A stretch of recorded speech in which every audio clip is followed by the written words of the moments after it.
and thank you for joining me today for this dose of virtual vitamin Z. My name is Akilah, educator with the Detroit Zoological Society. And as you can see, I have this ocean that's behind me. No, I'm not at the beach today, but we are going to be celebrating World Ocean Day. So wherever you are, feel free to join on in with the fun. So let's go over some skills and concepts for today. We're going to be talking about watershed, stained glass. You're going to need some creativity. We're going to use some fine motor skills, and we're going to be building some empathy.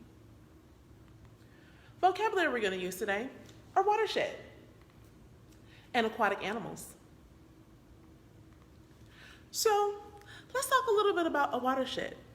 What exactly is it? Is it a shed with water? Absolutely not. A watershed is actually, here in Michigan, we have 5 Great Lakes. Try and name them all. So we have Lake Michigan, Lake Superior, Lake Huron, Lake Erie, and Lake Ontario. But there are only 4 that are part of the Michigan watershed.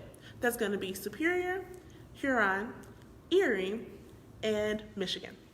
So what happens is that the water that we're using is actually going to one big body of water. So you almost want to think of it as like a funnel. So think about the water that you run at your house, or the water that you see outside, or the rain that comes down. It's going someplace. It funnels into one system and then it goes to another. All right? So let's watch this quick video about watershed. So we're talking about how that rain comes down, how it's going all over the land.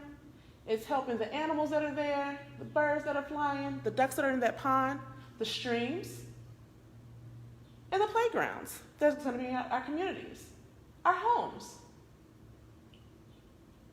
the Detroit Zoo. It eventually goes to one location, and it's going to funnel up, and then it's going to go to a larger location. It's going to be an ocean. So even that groundwater that comes down is going to go somewhere. That's the reason why we have sewers. And it goes all throughout the world. So watersheds are going to be really important, and it's going to be our duty to help watersheds. We want to make sure that we're protecting it from debris, which brings me to a citizen science project that I have for you guys today. It's called Adopt a Beach. Now, with this project, you can participate from anywhere. You want to make sure that you can find a body of water that's located near you. You can go to greatlakes.org, and you can either join a team or start your own team.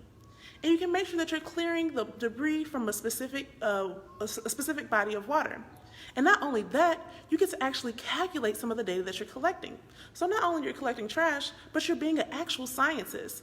You're collecting how many paper bags were there, how many plastics were there, how many straws were there if people are still using them.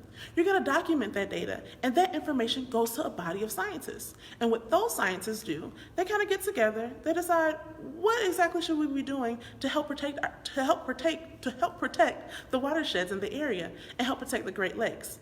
So just by you going out and you're looking at small bodies of water, you're going to be helping the aquatic life that is going to be depending on that. So not only do we depend on water, but aquatic and marine life and other wildlife depends on water as well. Water is one of those basic needs that we really need. So it's going to be up to us to make sure that we're doing something to protect those watersheds. All right, so I also said that I had a really quick activity for you. This is probably one of my favorites so far. We're going to be talking about stained glass. Some items that you'll need for this activity are going to be some tissue paper, scissors, paper plate, baby construction paper. Make sure you want to use a dark construction paper, so either like black or brown. You're going to want to need a window, sun, and tape, all right? So with this, you're going to be using some fine motor skills. So for our younger students out there, if you have, make sure your parent is going to create a stencil for you. It's going to be like a large fish like this, maybe not as big as the one that I have, but I took a piece of paper and I stenciled out a fish, and you can see all the shapes that I created. So I just kind of freehanded some shapes. It was pretty cool. But if you have some stencils that you would like your younger students to use, feel free to do that. So with that, you want to make sure that you cut them out. And that's what I had right there. You're going to want to take that tissue paper, and you're going to want to turn it over, and you're going to want to cut out some tissue paper, maybe some wrapping paper that you got from the holidays that's left over. You're trying to figure out what should I do with it. You can do this activity and create your own stained glass. Now, of course, it wasn't this fast. I sped up the video so you can see what it looks like. And I just simply glued it on. And it looks kind of weird on the outside. but the final product was really amazing. I want to make sure that I cut off all the loose edges, and this is what I had. I even added a little eye for the fish. And this is what the back of it looked like. And this is what it looked like when I put it up to the window. So you kind of have your own DIY at-home stained glass that you can create in your home. And when you do this activity, you want to think about the aquatic life that's going to be depending on the ocean. You're going to be celebrating them. You're building empathy for those animals that need it. And just in case you didn't know, aquatic animals are animals that depend on water.